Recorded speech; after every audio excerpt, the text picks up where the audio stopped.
A rainy morning in Rockport, feeling more like early March than late April, but only steps from landmark T Wharf at the Hula Moon. The coffee was hot and the conversation was pretty caffeinated too. It's kind of like being in your own kitchen. Unfortunately, it's the same people every day. We don't seem to get anything. Including me too, yeah, exactly. It's a family affair here. Owners Dave Mock and his wife Beth and their two sons.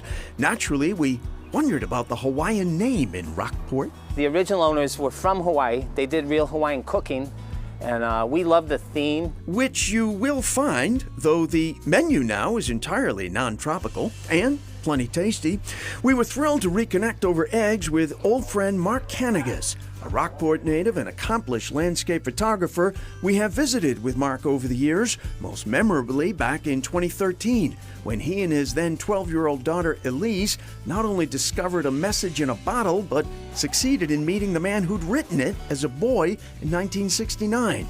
But it's Mark's photographs and insights on Cape Ann that have always drawn us back here. What we've got here is incredible, beautiful landscape, incredible, beautiful seascape. It's a rocky coast. It's a wonderful coast. There's a lot of variety, and I think that's what makes it special.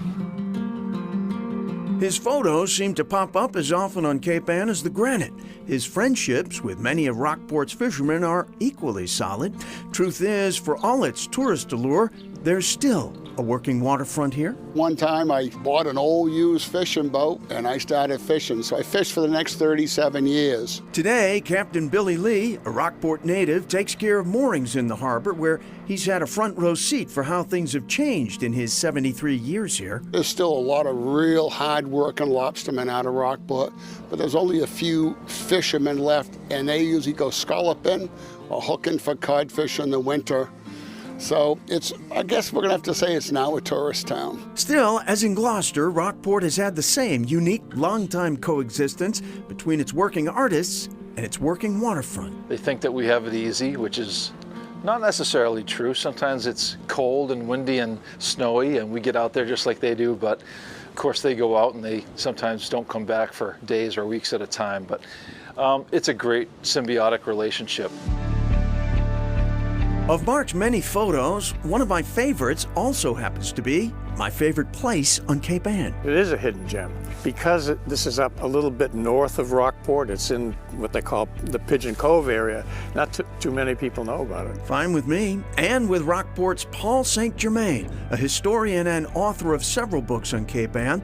Even those who do visit Halibut Point are mostly unaware that its name derives from a nautical term and has nothing to do with fish. If you were coming down from Maine, you would have to reset your sails to go south toward Rockport Harbor. To haul about. The call from the captain was haul about. And somehow that became halibut. It became halibut, right. Yeah, everything gets shortened up. Now a state park, Halibut Point has a history as sweeping as its views. The granite it sits on, estimated to be over 400 million years old, began to be quarried 200 years ago.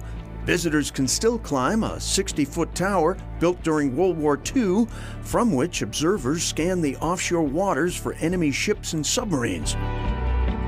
On the ground, if you look closely, the rock tells the tale of Halibut Point's heyday as a huge granite quarry. Well, it's hard to imagine now this huge granite quarry completely filled in with water, but this was an incredibly active quarry 100 years ago. 150 to 250 quarrymen worked in here. Granite quarried here helped build landmarks all over. Boston's Longfellow Bridge and Customs Tower, New York's Holland Tunnel and the base of the Brooklyn Bridge, all made possible by a Cape Ann quarry and immigrant labor from all over the world. So it was a huge immigrant population here at one time. Very big. And yeah, it was a very backbreaking job. Some history to ponder in walking around what is today perhaps Cape Ann's most stunning spot.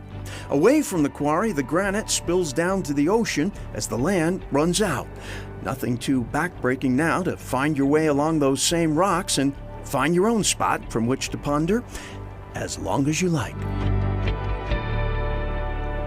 And with its east-facing headlands over the Atlantic, Halibut Point is considered one of the best places in Massachusetts to catch the sunrise. It's a great place for a sunrise, great views really all around. In fact, on a clear day, you can see New Hampshire's Isle of Shoals easily and also see Maine's Mount Agamenticus, which is more than 80 miles away. So sunrises, great views, great spot. It's beautiful.